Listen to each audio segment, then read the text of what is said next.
Welcome to the inaugural episode of the Dragonproof eCommerce podcast. I am Richard Ote. I am here with Rick Wilson, the author of Dragonproof eCommerce.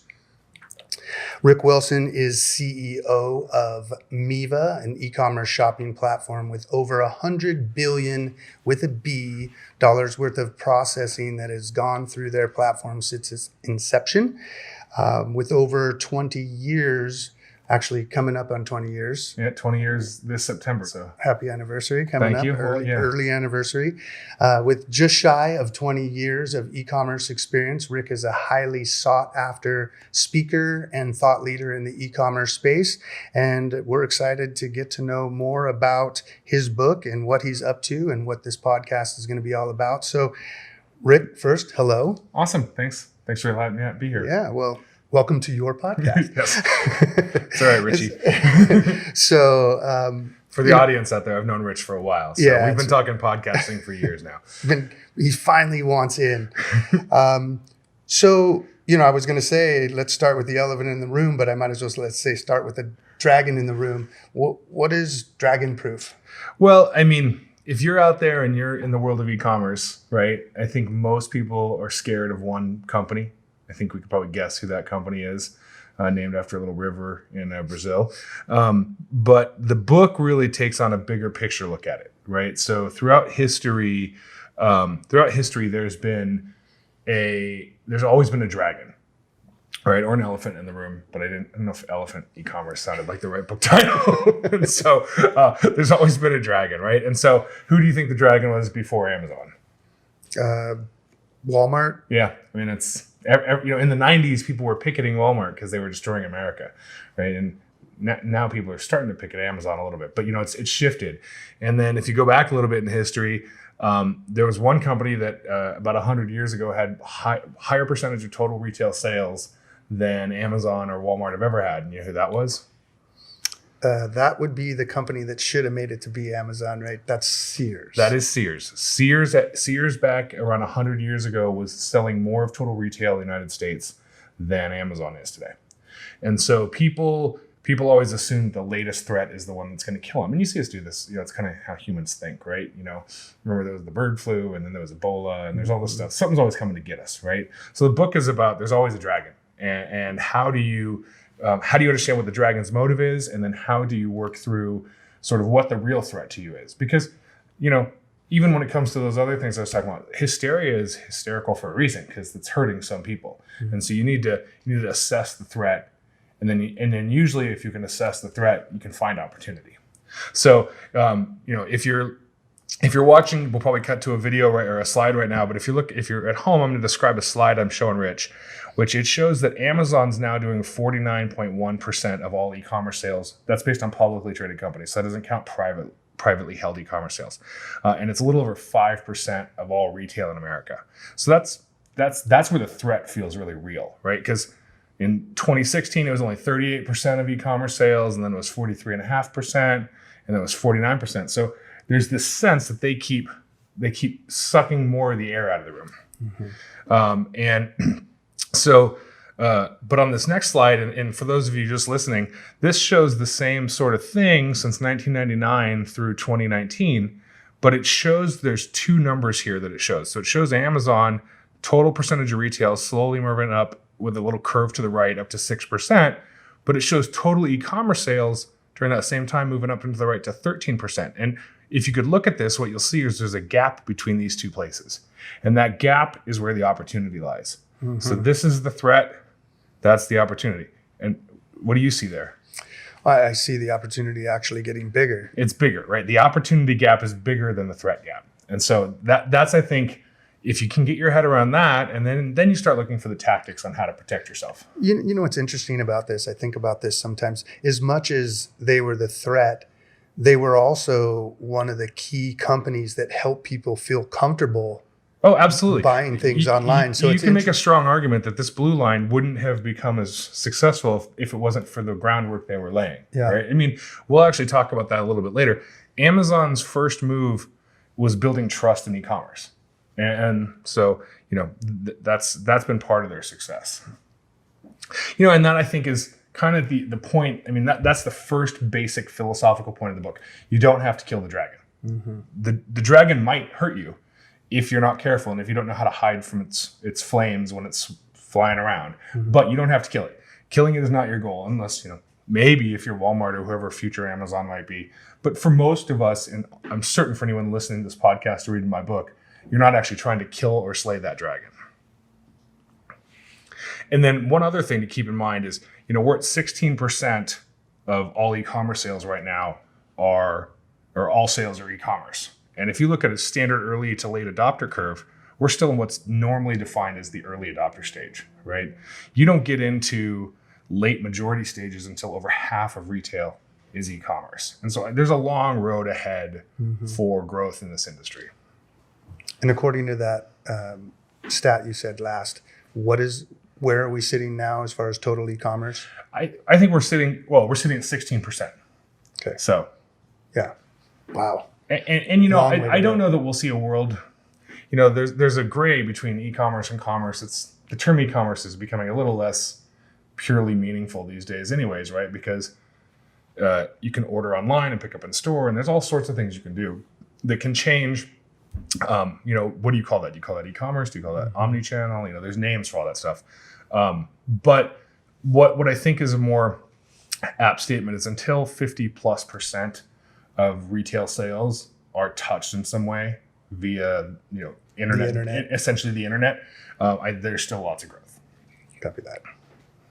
So in a situation where this is going on and we saw the gap in the opportunity, what does somebody do to win against the dragon, or can you win?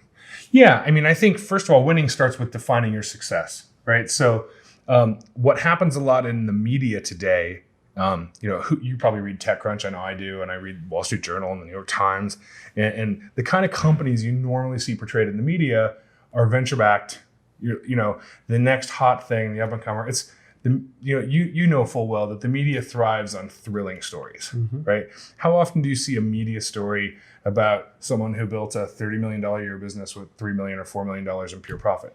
Right. You just don't see the story, but you and I both met those people, right? And so, if that's your family business and that's where your family fortune's coming from, that's probably a better story than the company that raised $250 million and spent $280. Right. And so first, I think winning, so to speak, in Dragonsville starts with defining the win, right? You have to set your own win, because in the book, I talk about that being the new definition of unicorn. That a unicorn is you define your success and you achieve your success. But what we see specifically from a more tactical standpoint is stuff that's working really well are subscriptions. Now, Amazon has subscribe and save. So if you're trying to order vitamins, Amazon will shoot vitamins to you every month and save you 5%. But if you start getting into, say, the subscription box products, the loot boxes, all that other stuff, where you can customize them, Amazon doesn't really compete there yet. They might, that it's not technologically out of their control, but the product discovery and you think about if you go to lootcrate.com and you're going to order a gift for someone, and you're going to customize the loot crate by maybe which characters they like. Are they into Game of Thrones? Are they into Marvel? What are they into? Again, not that those things are totally impossible to do on Amazon someday, but that's not where Amazon's focused, right? They don't have big engineering teams solving that problem. So, I would call it a bespoke shopping experience. And so subscriptions, custom products, product builders and finders. So here's for those watching at home, you'll see we have Plant Therapy on the screen, and they do an Oil of the Month club. And so the thing about Plant Therapy that I find really interesting is they sell essential oils, right? So I don't know if you know exactly what an essential oil is. I didn't until fairly recently. It is the essence of the plant, right? So, well, not only that, but I'm interested to hear where you're going with this, because in most people's mind, I would imagine essential oils could be one of the most highly commoditized products out there. And so I'm interested to see, because that's kind of precisely where I'm going, right? Because here's a company that's taken something that is arguably always the same. In theory, if you buy essential lavender oil, no matter who you buy it from, it should have been the same thing it goes through a still, and what's distilled is the essentials, right? So in theory, it's always the exact same thing. But they've been able to build a number of things around it, right? So they focus on the community aspect of it. They focus on the health benefits aspects of it. And they've built a large online community that interacts both on Facebook as well as on their website, where they're sharing uses and they're building community. And obviously they have to keep their prices competitive. If it's $20 for this kit, and that's about $20 worth of essential oils, they've got a really strong value prop, right? If it's $20 for $1 worth of essential oils, it might not hold up. But they've been able to use it and really use community building to build the wall around a commodity product. So here's another one. So this is custom products. So if you're at home and you're just listening, this is a company that does custom workwear products. So think like shirts and pants and stuff for usually for construction type work. And this allows you to go actually customize it, both size, logo, etc. for that use. And so technologically, not all that hard to do, right? Custom embroidery, sizing, colors, company logos. If you're ordering at a corporation and you're ordering on behalf of your customers, but it's hard to imagine a world in which this is Amazon's next big focus, right? Right. This is sort of like, who cares most about this? These guys care most about this, and that's why they can do a great shopping experience. Makes sense. And then here's one that I love, just because I think it really is an ideal high-end shopping experience. So this is a company called Borsheim's. They're actually they're a big company. They're part of Warren Buffett's company, Berkshire Hathaway. So it's their jewelry store. They have one giant location right where Warren does his annual meeting. So he, being a very, very clever guy, has his annual shareholders meeting next door to his jewelry store. So all his people who've made a lot of money off of him go into the jewelry store. But this is something you can do online that you can't do in the store. And so this is customizing a wedding ring. So if you're listening, what's happening here is you can go through a stone, you can pick the cut of the stone, and you can literally design from thousands of choices and make your ideal wedding ring. But what's interesting also is diamonds are always unique, right? So they were able to do this on e-commerce with one-off inventory. And so that's something that's very defensible, and it's hard for other people to replicate. That makes sense. Yeah, it's funny as you bring this up. I think about, as you said, the one-off experience you can do with one diamond. Yep. Like, how would someone do that at Amazon? Literally, like, that's currently technologically impossible right? at Amazon. Yeah, I mean, Amazon doesn't really even do much inventory management. You do set inventory on Amazon, but you can sell out of stuff, and then Amazon will just send someone an email later saying, "Oops, sorry." And so, imagine you spent an hour building with your future fiance, building a ring, only to get an email from Amazon. If Amazon even did it, and then you get an email an hour later, "Oops, sorry, out of stock." Didn't work. Here's another one that's I think really interesting. This is Extreme Diesel Performance, and they sell diesel parts, right? And the thing in the world of like diesel and automotive and these guys, first of all, what do you know about guys with trucks like this, or people with trucks like this? I shouldn't assume. They're obsessed. Yeah. They're obsessed. Kind of a definition of a fan, a fanatic, or whatever. Like, they're obsessed with their trucks. Yeah, this industry tends to inspire cult followings. And like, if you're into Dodge trucks or diesel Dodge trucks, you're probably not into Jeeps.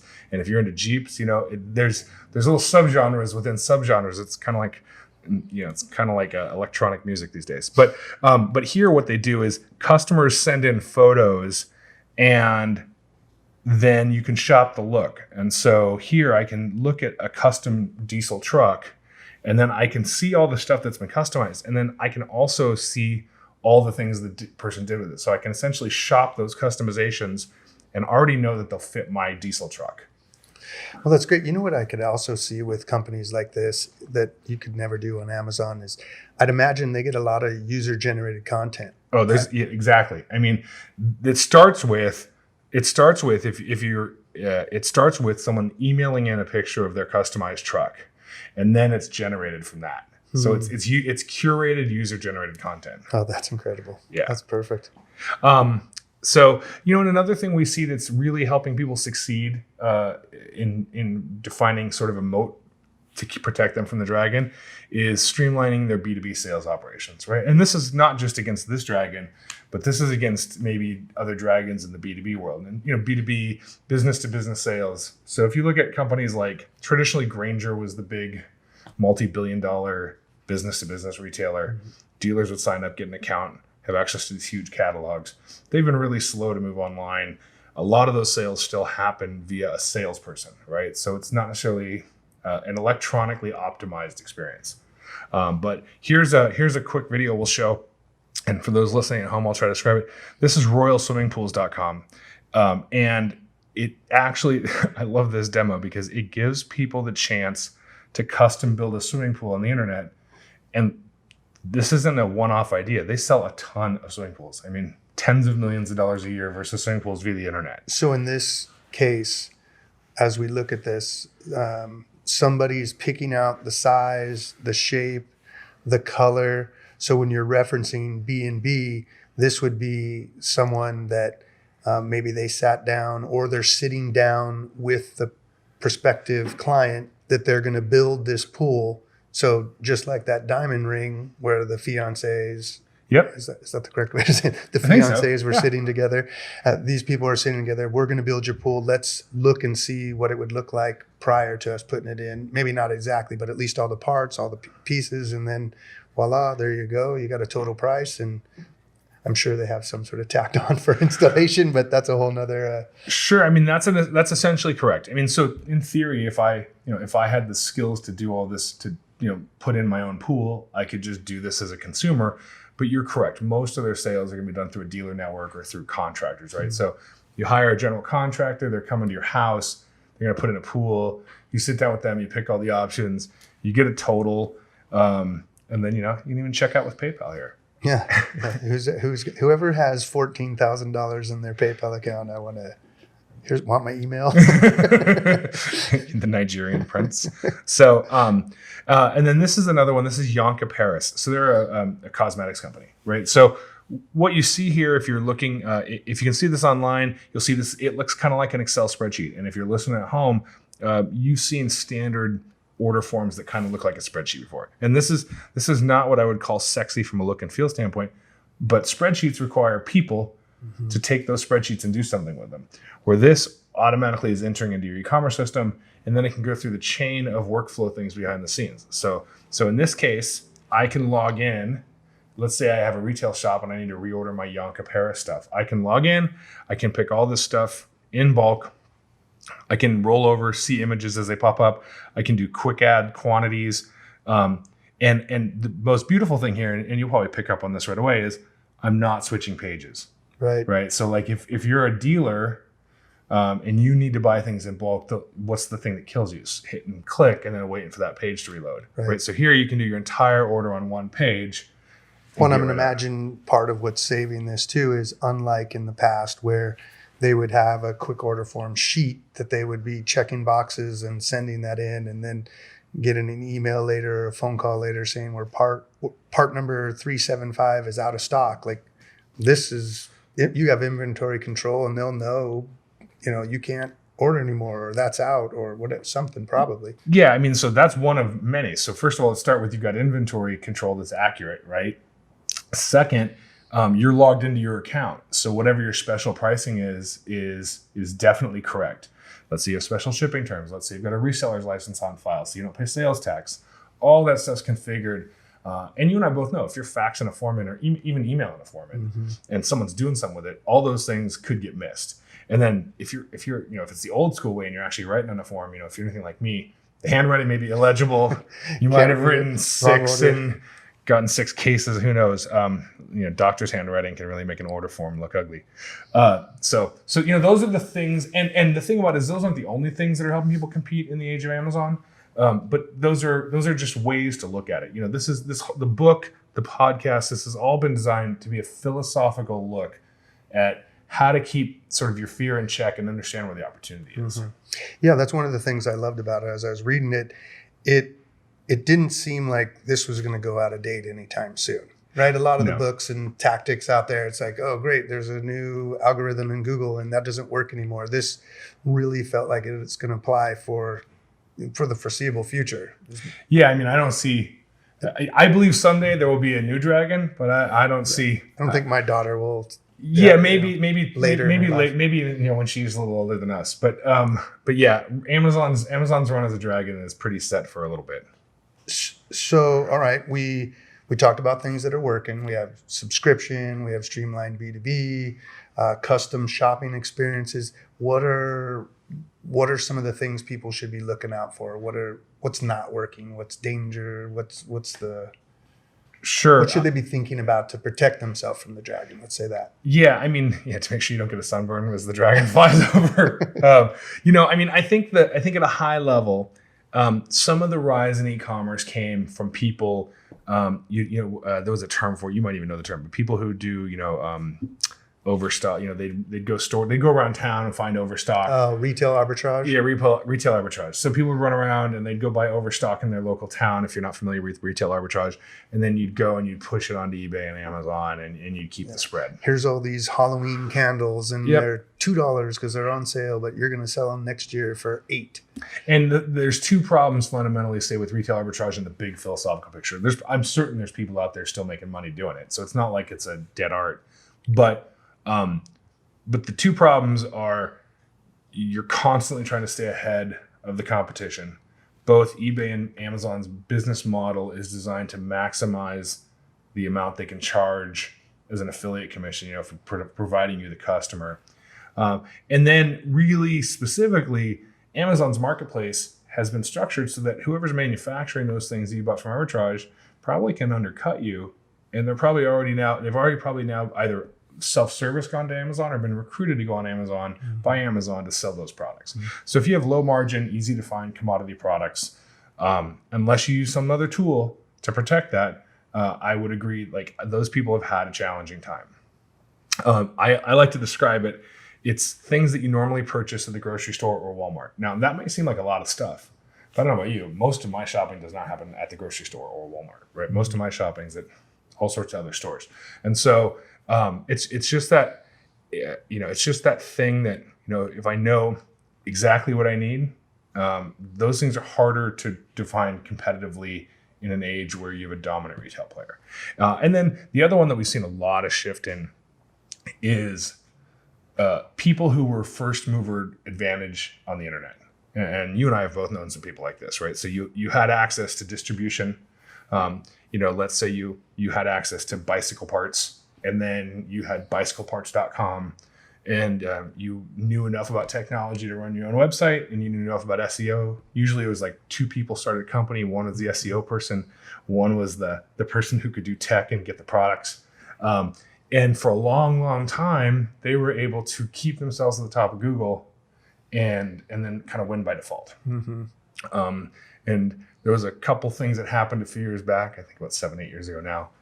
When was the first Penguin and Panda? So that was January. I want to say January 11 was Panda.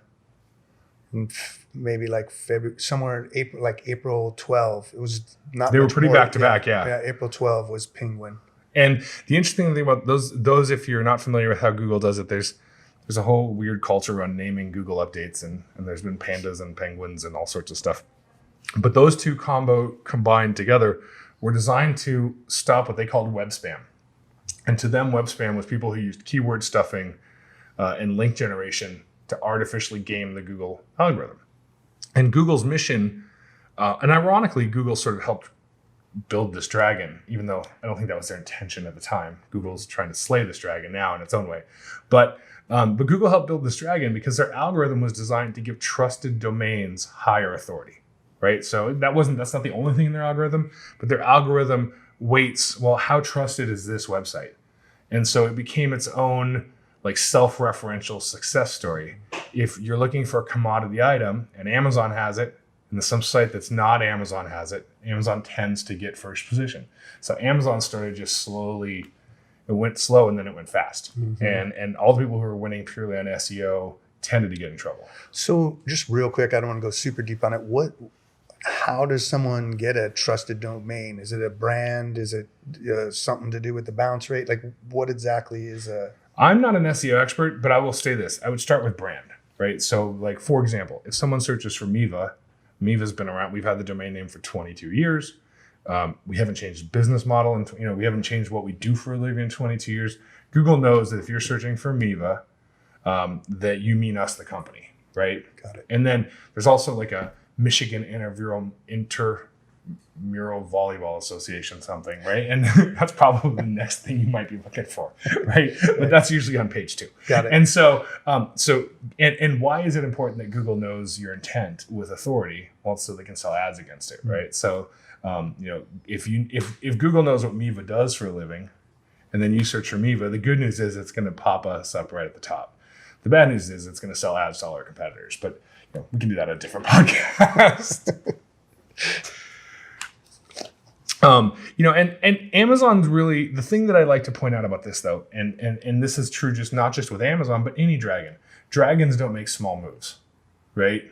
Mm-hmm. They're flying from a high, and they're commanding swaths of space with big moves. So, what was Amazon's big purchase a couple years ago into retail?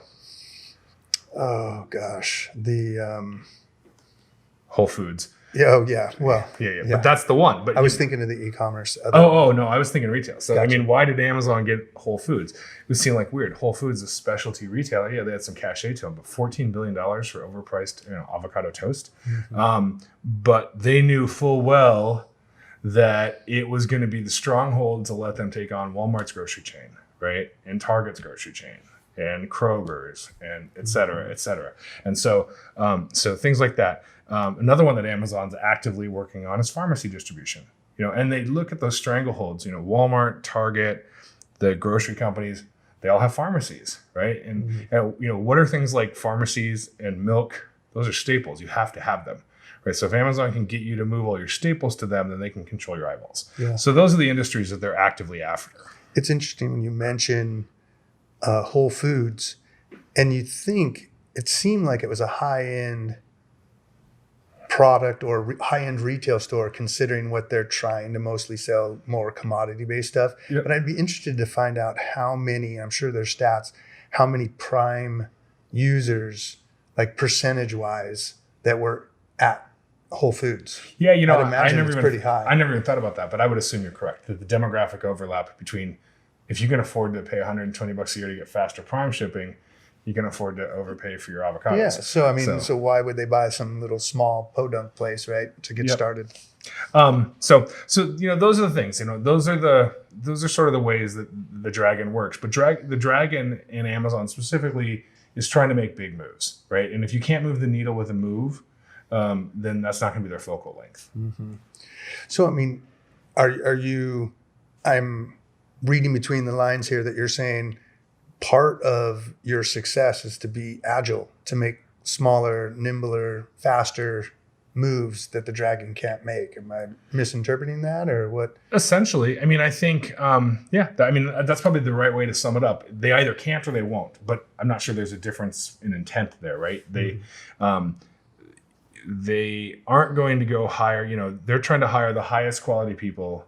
At the end of the day, there's also a limit to really high quality people you can hire, right? So they're trying to fill up a couple more 25,000 employee headquarters around the country, and they want to fill it with technologically minded, really high end employees. And you're going to set those people focused on solving big, intractable problems. Mm-hmm. And so, they're probably not going to be focused on where you can really squeeze the nuance and the niche. When we were first talking, and you mentioned that we kind of reverse engineered the dragon prior was Walmart, and then Sears prior to that. So obviously, we hear the phrase first mover advantage, and we think first mover advantage is possibly like the best thing to do. But I'd imagine talk to MySpace with Facebook, and talk to Apple, and talk to all these different ones. So they obviously didn't pay attention to the change that was going on in their environment. Is there anything that Amazon's not paying attention to, or is there anything going wrong with Amazon? Yeah. So I think I don't know in the big picture what's going to be the beginning of the end for Amazon. Sears just declared bankruptcy this year after whatever it was 120 years. My guess is Amazon might, declare bankruptcy in 100 years kind of thing. And that doesn't even mean they go away. That just means you restructure. But normally, philosophically, what happens is dragons get focused on an exploitable side of their business that makes them a lot of money, and maybe activist investors have come in because it's a public company. Sears got really focused on maximizing its real estate holding catalog, right? Mm-hmm. And so they became essentially a REIT, if you will, a real estate investment trust. And then, mall space was no longer a premium. In fact, mall space was a liability, and they ended up with the flywheel flipping on them and just beating the heck out of them, right? But as far as practical problems, like day-to-day problems on Amazon, the one that I noticed the most, and I assume you can relate to this, product search is woefully broken. We were kids, we would go to stores to window shop or browse, right? You go look at stuff because that's how we found things. That was product discovery. And when's the last time you just sat on Amazon browsing? Mm-hmm. It used to sort of work, but it hasn't worked in a long time. You know what they suggest to everyone now? Alexa, Fire TV. Even if you just bought one? Yeah, even if you have 10, they don't care. Their recommendation engine is just crap, yeah. Right? But even another issue is they have 500 million SKUs worldwide. That is a big data problem to solve when you're trying to find products. So here's a circumstance where I'm typing in a very specific product name. So I'm searching for Whole Earth Farms grain-free salmon dog food, right? So I have not even just put the brand in there. Mm-hmm. I have put in the exact product I want. Short of having the SKU from the vendor, I couldn't get any more specific. And so if you look there and you see that I typed that, the problem is it comes up under the fold. Mm-hmm. Right? You didn't even see the product that you typed in. You see multiple. No, I see multiple other products ahead of it. I see 7 other products before I get to the one that I specifically requested.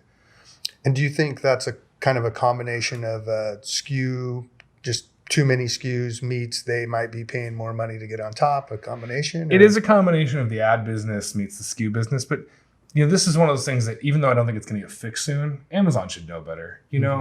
It's like, if you land in Hawaii, right? You get out of the airport, you land in Hawaii, you're not bombarded with people, trying to sell you a taxi, right? This is the equivalent of, landing in Cabo and you just try to get through the airport to get to your hotel, right? Mm-hmm. I already told you what hotel I want to go to. I don't need 40 other things trying to get my attention. Mm-hmm. It's like the Wreck-It Ralph. There's like a scene in Wreck-It Ralph 2 where he's in like the wrong part of town and you can't get through anything because it's like virus related. This reminds me of that. And that sort of ties into what you're talking about, rise of the Amazon ad business, right? So Amazon has really shifted parts of their business model. They're still an e-commerce retailer, but they're also 50%. So not only are they 50% of retail, they're 50% of e-commerce product searches. So what they've done is they've trained consumers to go to their website and use them as a search engine. And what do search engines do for a living?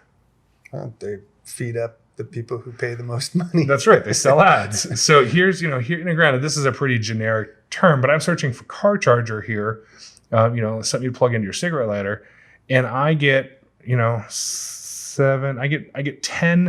10 ads before I get a single organic response. Mm-hmm. And so the less specific you are in what you're looking for, the more they're going to shove ads down your throat. And then there's other things going on at Amazon, and some of this is just the natural impact of them being so successful, right? So there was an article in The Verge, which is a big tech blog, earlier this year. Might have been into last year. I guess it was December of 2018. And they talk about there's just this whole industry now of people helping you steal other listings because you can actually attach yourself. It's hard to own your whole listing at Amazon. They're starting to add some tools to allow for that, but pretty much you create what's called an ASIN, as an Amazon stock ID number, and then you fill out the product listing. Mm-hmm. But then if someone else possesses that same ASIN, in a lot of cases, they can just also sell that ASIN, right? And there's a process that this article talked through where people will go to great lengths to essentially take over the business you thought you were building on Amazon. And then one of the things they do that's really insidious is they'll hire companies to do a bunch of fake reviews about your product, suggesting that the description was right, and they'll order a couple of your product from Amazon, and then they'll go through it, piece by piece, and figure out any little difference between what you described on Amazon and what they received. Sometimes they don't even take the time to do that; they just make stuff up. And then Amazon's process for appealing being suspended for bad reviews is almost impossible to get through. It's arcane. So this article goes through that, and people, and this tends to happen, right before key shopping seasons. And then there was, up until recently, there was literally no way to get someone from Amazon on the phone to talk about this. There was even a little cottage industry, which they describe in this article, of specialty Amazon consultants who had sort of learned to read the Amazon tea leaves. Usually some former employees, people who knew how it worked, like on the inside, and you would pay them, and they would sort of help you through the Byzantine backwaters of Amazon. So Amazon finally, just a couple months ago, announced that you can finally pay to have a dedicated rep to call. And so now I just want to remind the listeners that what you're referring to now, because people can call Amazon. Oh, sure. That's a customer. That's a customer. I'm talking about if you're selling something. The irony is, if you're the person selling things on Amazon and you have a problem with Amazon, there's not really a way to call them. Yeah, unless you pay this $5,000. Yeah, and they just announced that for $5,000 a month, you can have a phone number to call. And most merchants out there just aren't going to do that. Oh, of course not. So they'd have to be another dragon. Yeah, or at least a budding one, right? And then this problem I suspect someday Amazon will fix, but this is a real problem for Amazon today too. They have a counterfeit product problem. And what happens is, because of fulfillment by Amazon, in order to make fulfillment by Amazon really efficient, if you both sell the same thing, they mix those same things in the same bins.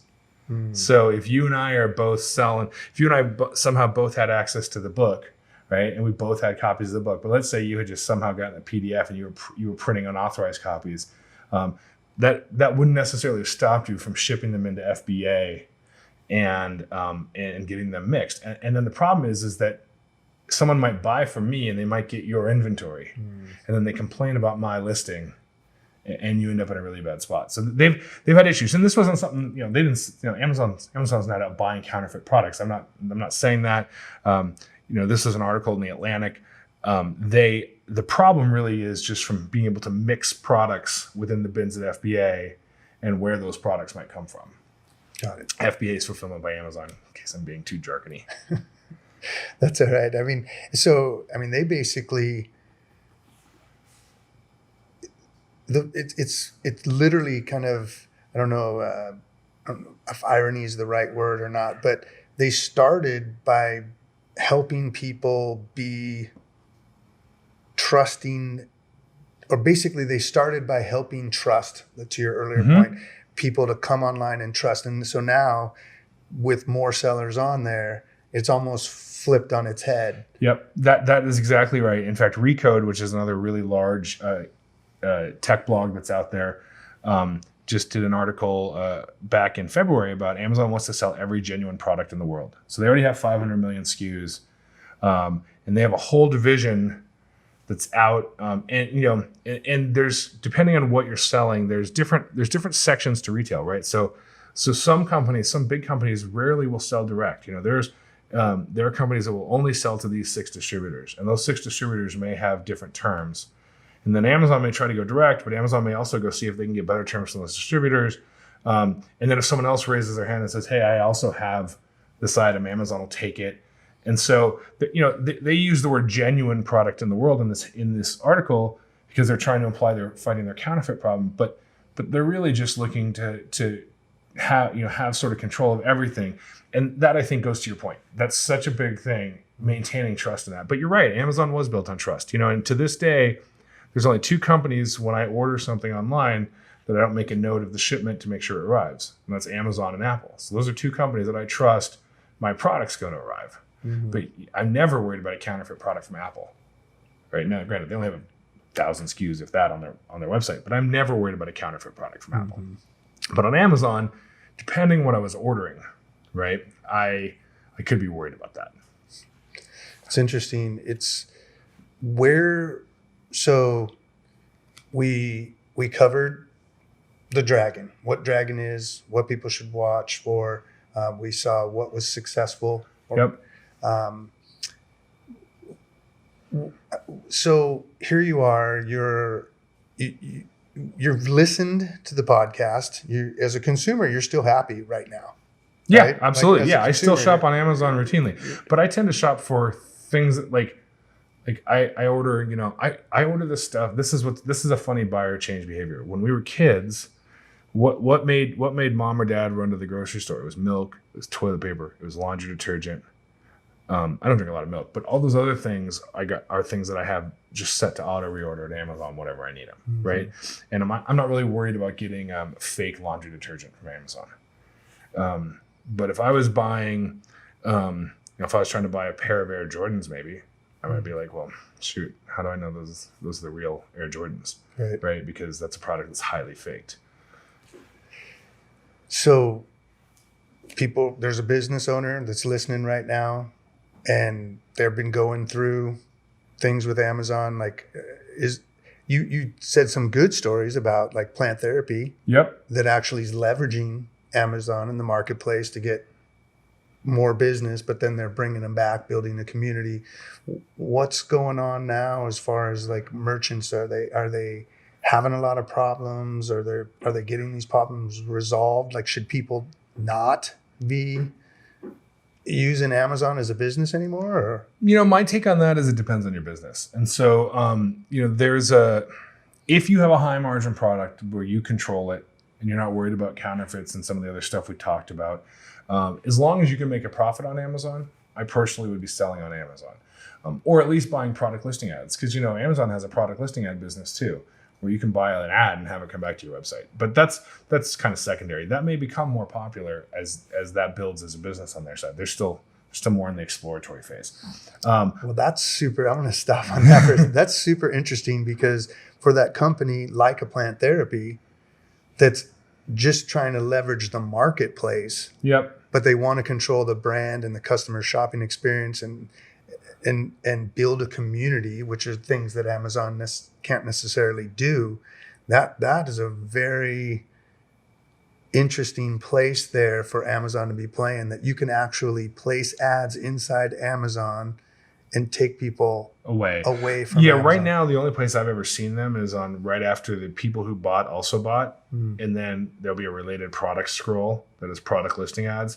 But that's all a test, It's Amazon's about maximizing the efficiencies of their business. So you may see that world, but it also depends on who you are. And then part of this change, there's been a lot going on lately with Amazon, and Amazon for a long time had what was called a first-party seller business and a third-party seller business. And so what that was first-party sellers, where Amazon would contact you, buy your product in bulk, turn around and be the seller of record, right? And they did some clever things there to keep their inventory costs at nil. Their payment terms were generally like a couple weeks longer than it would take them to sell it all. So you were still financing their inventory for them. But that's age-old stuff in retail, right? Walmart, Target, they're all notorious for those kind of things.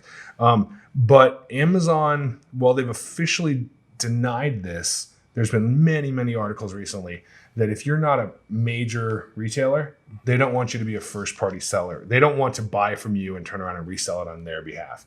They're basically forcing you into the marketplace. And then the problem with being forced into the marketplace is they expect, for example, if you know what a pop socket is, it's that little thing. It's a little thing that accordions off the back of your phone, and they're for sale everywhere, right? We even give them away with our logo on them at Miva just because it's funny and cute. And pop sockets has a patent on this thing, so even though it's just a little plastic doodad, they're at least for now able to defend it. And so there was an article in Recode recently that for a while pop sockets and Amazon got along really well, but pop sockets has a deal where they'll only replace defective pop sockets if you buy it from them or one of their authorized resellers. Amazon started accepting pop sockets from non-authorized resellers, which then opened up potentially to fakes or other issues, right? Or stuff that they can't validate was theirs. They're not even sure how much they got paid to make that pop socket, and yet they're being asked to replace it with a brand new pop socket that they made. And eventually pop sockets felt, no, this relationship with Amazon is no longer a partnership. It's too one-sided. And they felt that their brand was strong enough to just go direct to consumer. So I wouldn't recommend that for every merchant right now, but there are merchants who are going to do that. And I think you'll see a continuing push. Look, you have to defend your business. I mean, that's kind of the nature of all businesses, right? So your job if you're CEO of Rich Incorporated, your job is to be the chief defender of Rich Incorporated, right? So in PopSocket's case, if that was the right move for them, that was a great move. Yeah. And I think there will be more of those. I don't think it'll be a flood, but there will be more. So first, before we kind of wrap it up, is there anything I should have asked, or people that something that's kind of come up that you think we didn't really cover, but you're thinking back through the book and thinking about what people should be paying attention to? One, was there anything I should have, or? No, I don't think you missed asking anything. I think if I was going to reiterate any one thing, if we were sitting around chatting kind of like we are, I would reiterate that what I've seen most with people who either succeed or who fail in the face of Amazon, and sometimes you see entrepreneurs who do both. They may succeed overall, but they all have things that fail. It's when they're in denial about the thing that was working before. So going back to the people who were first, who did early SEO and were middlemen. If you're a pure middleman and not adding value to the chain, you should be probably staying up at night, or maybe you should get some sleep so you can find a better solution. But that's those are the things to look at. But on the flip side, if you really do add value, right, either via expertise or brand, or shopping experience. Decorative Films is a customer of ours I didn't mention that sells films that you can put over your window, your like whether it's boardrooms or windows at house.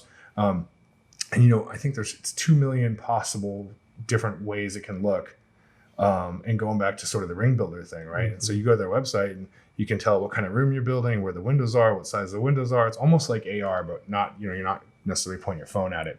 And you can see that unique. That's a pretty defensible thing.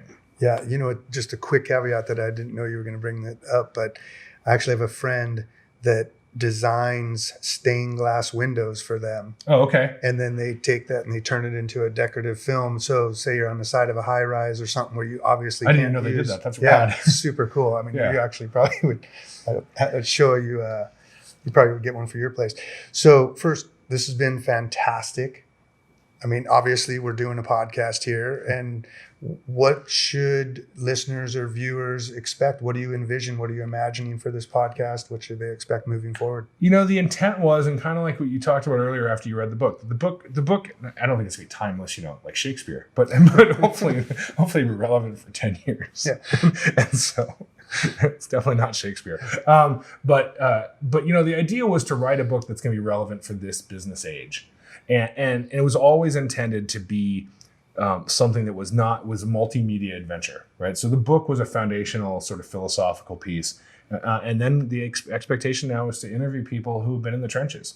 I want to talk to merchants. I want to talk to former merchants. I want to talk to people who succeeded wildly and who failed spectacularly, Howard Cosell style. And I want to talk to them and find out their experience, because I think there's something really helpful when you're in business. The job of being CEO of anything is a relatively lonely endeavor, because you're the judge, jury, and executioner at the end of the day. And to be able to hear from other people who may have been in similar shoes and get some inspiration, it can be a really powerful thing done right. And so that's the goal with the podcast. It's awesome. Okay, so this has been great. As we wrap up the podcast here, I would just say, for people, listeners, viewers that are interested in learning more about Dragonproof, maybe getting the book, listening to more of the podcast, where should they go? What should they? So if they want to sign up for the podcast or get the book, they can go to dragonproofbook.com. Or ironically, you can get the Kindle version on Amazon. And also, ironically, if you read the book, I would love a positive review on Amazon. That's about using the dragon to your advantage. Right. And then anyone who ever wants to get a hold of me for any reason, I'm highly available on email. rwilson@miva.com. That's MIVA.com. Awesome. Well, thank you for tuning in. We hope you are inspired and want to come back and listen and consume more and see how you can protect yourself against the dragon. Thank you, Rick. Thanks, Richie. Appreciate your time. Yeah. Look forward to your next one. Awesome. Sounds good. Thanks, Take care. everybody.